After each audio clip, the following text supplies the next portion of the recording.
For the cheapest and most reliable Pokemon cards online, visit PokemonCardsUK.com and use discount code AGRONHD to save yourself 15% on your final order. How's it going, everyone? My name is JJ, or Agros, my channel, and today we're going to be looking at the best team for Pokemon Red and Blue.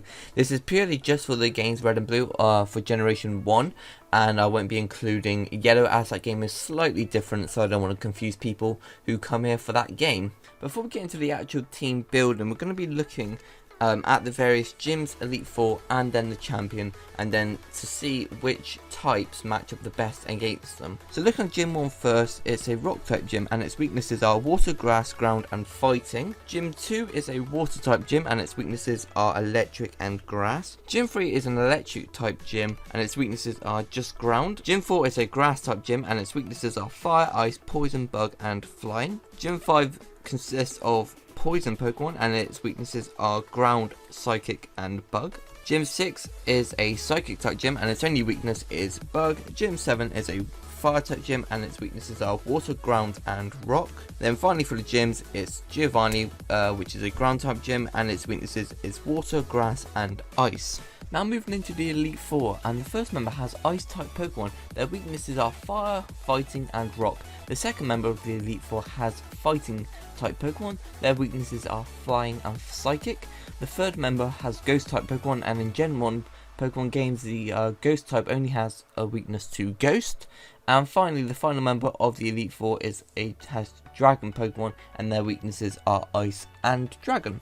Moving into the champion, who is your rival from the start, Blue has 6 mixed type Pokemon. They are Pidgeot, Alakazam, Rhydon, Executor, Gyarados, and Charizard. That's if you choose Bulbasaur as your starter. Spoiler alert, that isn't actually much of a spoiler. The starter that works best for the team and the gyms, Elite Four, and this battle is Bulbasaur. So that's what we're going with. Blue's Pokemon weaknesses are Electric, Ice, Rock, Bug, Water, Grass, Ground, Fire, Poison, Fighting, and Flying. Putting the 8 gems, 4 members of the Elite Four and the champion into one would give us a grand total of 13. So next you'll see every type and how many of these 13 battles it is useful in. To make this quick, we're going to quick fire all these. So we've got Water 4, Fire 3, Grass 4, Ground 5, Electric 2, Ice 4, Poison 2, Bug 4, Psychic 2, Rock 3, Fighting 3, Flying 3, Ghost 1, and Dragon 1. The most important types to include in our team are Ground, Bug, Water, Grass, Ice, Fire, Rock, Fighting, and Flying. All of these are useful in at least 3 of the 13 important battles. The team I use to complete the game quite easily with includes 7 of these 9 types. So, now for the team building, but before we actually get into the team building, I will not be using any of the legendary Pokemon in the game. Obviously they will make the team better, however I didn't want to include them because whenever I play through the games I don't actually use the legendary Pokemon, but obviously if you want to then by all means go ahead. So, the first Pokemon we go for is our starter, which I chose Bulbasaur. When it evolves into Ivysaur, it becomes a grass poison type Pokemon, which gives it the edge on the other starters. Venusaur's involvement in these 13 battles is 5. So it has 5, it is useful in 5 out of the 13 battles. Second Pokemon is almost straight away as well, and that's Pidgey. Pidgey is a normal flying type Pokemon and keeps that dual typing throughout its evolutions.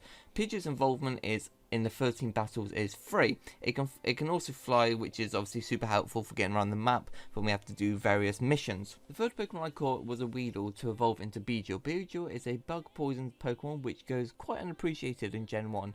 Beedrill's involvement in the 13 battles is 4. Beedrill is also a bug Pokemon which will level up relatively quicker than the other Pokemon as well. The fourth Pokemon I got was Dugtrio. You can get one in Diglett's Cave at around level 28, which is super helpful for the stage of the game when you're around Vermilion City and got a battle Lieutenant Surge. Yeah, he can be a bit annoying, but this is helpful.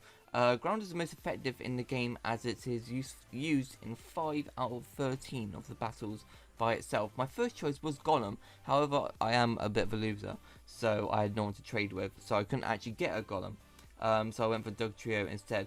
Golem is only useful in 6 out of the 13 battles, so only 1 more than Dugtrio, so it's not really too much added on. The fifth Pokemon I got is Jolteon. I picked up a free Eevee at Celdon City and then got the Thunderstone and evolved it. The reason I went for Jolteon is purely because I wasn't having a rock Pokemon, obviously because I'm a loser and can't get Golem, and so the Gyarados Lance has, who is the Elite Four, the 4th member of the Elite Four, as well as Blue, will be infinitely easier. Also, Gyarados is literally like a god in Generation 1, so having a Pokemon that is quite effective on it is always helpful. Finally, the final Pokemon I got was Lapras. Lapras is a Water-Ice Pokemon and is effective in 6 out of the 13, so literally half of the important battles Lapras is super effective in.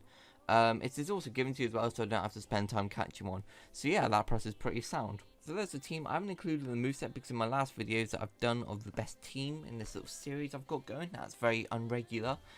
People were ripping into me about the movesets and how terrible they were, so I'll let you decide this time.